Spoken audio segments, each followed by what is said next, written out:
इयत्ता 12वी, विषय मराठी, पाठ 3, आयुष्य आनंदाचा उत्सव, स्वाध्याय.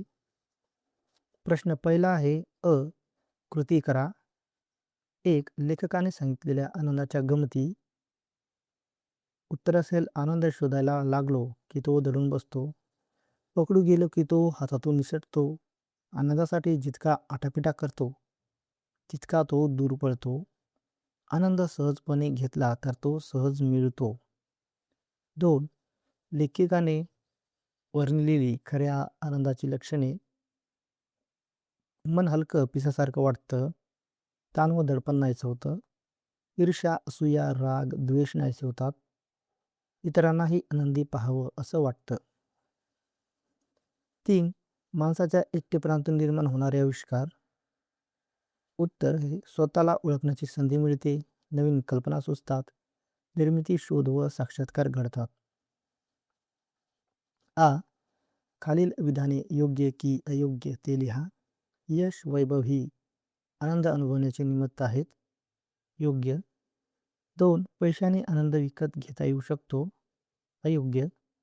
3. शिकण्यातला आनंद तात्पुरता असतो. अयोग्य. 4. यशामुळे आत्मविश्वास वाढतो. योग्य. 5. ज्यात तुम्हाला खरा आनंद वाटतो तेच काम करा. योग्य. की हे केव्हा घडेल ते लिहा. 1. माणसाला आनंद दुसऱ्याला वाटावासा वाटतो जेव्हा त्याच्या मनात आनंद मावेनासा होतो तेव्हा. 2. माणूस दुःखातून बाहेर पडत नाही जेव्हा मनात दुःख ठेवलेले असते. 3.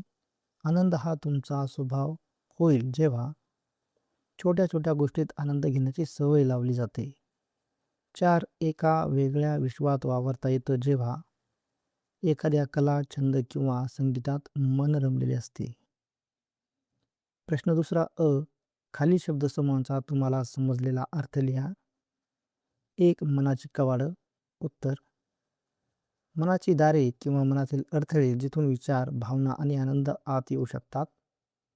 2. आनंदाचा पाऊस. उत्तर असेल, भरभरून आनंद अनुभवणे, जणू आकाशातून आनंदाची वर्षा होत आहे. खालील चौकटी पूर्ण करा. आनंदाला आकर्षित करणारा आनंद, शरीर आणि मन यांना जोडणारा सेतू, श्वास, बाहेर दाराशी घुटमळणारा आनंद, आनंदाला प्रसवणारा आनंद, आनंद अनुभवण्याचे निमित्त, यश, वैभव. 3. व्याकरण. खालील वाक्यांचा प्रकार ओळखून लिहा. 1. एवढं मिळवूनही मी आनंदात का नाहीये? प्रश्नार्थक वाक्य. 2. गोडधोड हे सुद्धा पूर्ण ब्रह्मच असतं की? उद्गारवाचक वाक्य. 3. आनंदासाठी मन मोकळं असावं लागतं. विधानार्थक वाक्य. योग्य पर्याय निवडा व लिहा. 1. माणसं स्वतःचा छंद कसा विसरू शकतात या वाक्याची विधानार्थी वाक्य. माणसं स्वतःचा छंद नेहमी विसरतात. माणसं स्वतःचा छंद लक्षात ठेवतात. माणसं स्वतःचा छंद विसरू शकत नाहीत. माणसं स्वतःचा छंद किती लक्षात ठेवतात? तर याचं उत्तर असेल माणसं स्वतःचा छंद विसरू शकत नाही. 2. हा आनंद सर्वत्र असतो या वाक्याचे प्रश्नार्थी वाक्य. पर्याय आहेत. हा आनंद कुठे नसतो, हा आनंद कुठे असतो, हा आनंद सर्वत्र नसतो का, हा आनंद सर्वत्र असतो का. तर याचं उत्तर असेल हा आनंद सर्वत्र असतो का. 3. किती आतून हसतात ती या वाक्याचे विधानार्थी वाक्य. पर्याय आहेत. ती आतून हसतात, ती फार हसतात आतून, ती आतून हसत राहतात, ती खूप आतून हसतात. तर याचं उत्तर असेल ती खूप आतून हसतात.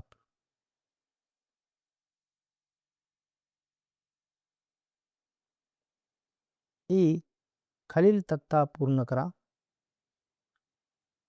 सामासिक शब्द, विग्रह आणि समासाचे नाव. सामासिक शब्द झुणका भाकर, विग्रह असेल झुणका भाकर वगैरे. समासाचे नाव समाहार, द्वंद्व. 2.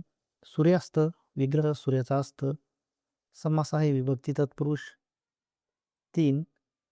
अक्षरानंद विग्रह अक्षर असा आनंद समासाचे नाव कर्मधार आहे. शब्द 4 प्रतिक्षण विग्रह होईल प्रत्येक क्षणाला समासाचे नाव असेल अव्ययीभाव. ई खालील वाक्यातील प्रयोग ओळखाव लिहा. 1 स्वतःच्या आवडीचे काम निवडा. कर्तरी प्रयोग. 2 लोकांना पेढे वाटणं वेगळं. भावे प्रयोग. 3 कष्टाची भाकर गोड लागते. कर्तरी प्रयोग. उ आनंद या शब्दासाठी पाठात आलेली विशेषणे शोधाव लिहा. 1 खरा आनंद. 2 निखळ आनंद. 3 टिकाऊ आनंद. 4 आत्मिक आनंद. प्रश्न 4 स्वमत. अ जे काम करायचंच आहे त्यात आनंद घ्यायला शिकणं हे शक्य असतं या विधानाबाबत तुमचे मत सविस्तर लिहा. उत्तर माझ्या मते हे विधान पूर्णपणे योग्य आहे. आयुष्यात प्रत्येक वेळी आपल्याला आवडेल तेच काम मिळेल असे नसते. अनेक वेळा परिस्थितीमुळे आपल्याला काही कामे करावी लागतात. अशा वेळी त्या कामाकडे नकारात्मक दृष्टीने पाहिल्यास कंटाळा आणि ताण वाढतो, पण त्याच कामात आनंद शोधण्याचा प्रयत्न केला तर ते काम सोपं आणि हलकं वाटू लागतं. सकारात्मक विचार, आवड निर्माण करणे आणि कामात मन लावणे यामुळे आनंद मिळू शकतो. त्यामुळे कोणतेही काम आनंदाने करण्याची सवय लावणे महत्त्वाचे आहे. सौंदर्य जसं पाहणाऱ्याच्या दृष्टीत असतं तसा आनंद घेणाऱ्याच्या वृत्तीत असतो. हे विधानाबाबत तुमचे मत स्पष्ट करा. उत्तर हे विधान अत्यंत योग्य आहे.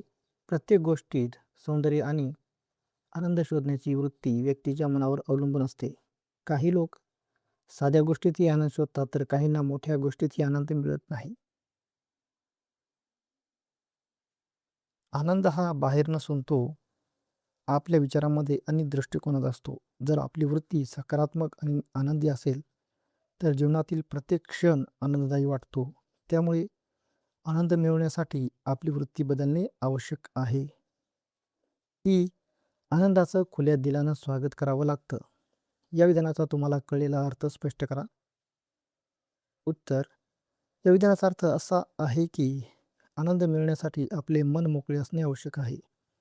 जर मनात दुःख, चिंता, राग, द्वेष भरलेला असेल तर आनंदाला जागाच मिळत नाही. म्हणून मनातील नकारात्मक भावना दूर करून आनंदाला स्वीकारण्याची तयारी ठेवावी लागते. आनंद आपोआप येत नाही तर त्याला स्वीकारण्यासाठी मन खुलं असावं लागतं. ही प्रत्येक माणसाला आपल्या अस्तित्वाचे भान असणे अत्यंत गरजेचे आहे. तुमचे मत लिहा.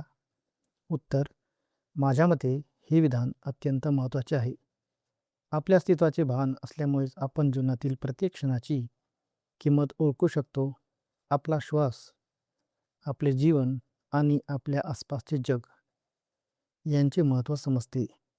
जर आपण आपल्या अस्तित्वाची जाणीव ठेवली तर आपण अधिक जागरूक, आनंदी आणि समाधानी राहू शकतो. त्यामुळे जीवनाचा खरा आनंद घेण्यासाठी स्वतःच्या अस्तित्वाचे भान असणे आवश्यक आहे. प्रश्न 5 अभिव्यक्ती. खरा टिकाऊ आनंद मिळवण्यासाठी करावे लागणारे प्रयत्न तुमच्या शब्दात लिहा. उत्तर खरा टिकाऊ आनंद मिळवण्यासाठी काही प्रयत्न करणे अत्यंत आवश्यक आहे. सर्वप्रथम मन मोकळं ठेवणे आवश्यक आहे. भूतकाळाच्या आठवणींना आणि भविष्याच्या चिंतेला बाजूला ठेवून वर्तमान काळाचा अनुभव घ्यावा लागतो. अंतरंगातील आनंदाची जाणीव ठेवणे आणि त्याकडे लक्ष देणे महत्त्वाचे आहे. छोट्या छोट्या क्षणामध्ये जसे की निसर्गातील सौंदर्य, संगीत, पुस्तकं, खेळ किंवा कला आनंद शोधणे हाही महत्त्वाचा भाग आहे. स्वतःच्या आवडीचे काम करणे आणि त्यात आनंद घेण्याची सवय लावणे, तसेच मनातील राग, द्वेष आणि ईर्ष्या यांचा नाश करून सकारात्मक वृत्ती ठेवणे हे टिकाऊ आनंदासाठी आवश्यक आहे. तुमचे जीवन आनंदी होण्यासाठी तुम्ही काय काय कराल ते लिहा. उत्तर माझ्या जीवनाला आनंदी बनवण्यासाठी मी दैनंदिन आयुष्यातील प्रत्येक छोट्या क्षणाचा आनंद घेण्याचा प्रयत्न करीन. सकाळचा सूर्योदय, संध्याकाळचा सूर्यास्त, पावसात भिजणे, पक्ष्यांचे किलबिल ऐकणे यांसारख्या साध्या गोष्टीतूनही आनंद मिळवेल. मी माझे छंद जोपासेन. जसे की वाचन, लेखन, संगीत ऐकणे किंवा एखादी कला शिकणे. यामुळे माझे मन प्रसन्न आणि शांत राहील. तसेच मी माझ्या कुटुंबियांशी आणि मित्रांशी जिव्हाळ्याने संवाद साधेन. त्यांच्यासोबत वेळ घालवेन आणि आनंद वाटून घेईल. मी प्रत्येक काम मनापासून आणि आनंदाने करण्याचा प्रयत्न करीन. मग ते लहान असो वा मोठे. भविष्याची अनावश्यक चिंता न करता वर्तमानात जगण्याचा प्रयत्न करीन. जीवनात येणाऱ्या अडचणींनाही सकारात्मक दृष्टीने पाहून त्यातून शिकण्याचा प्रयत्न करीन. अशा प्रकारे सकारात्मक विचार, चांगल्या सवयी आणि आनंदी वृत्ती यांच्या सहाय्याने मी माझे जीवन अधिक सुखी, समाधानकारक आणि आनंदमय बनवेन.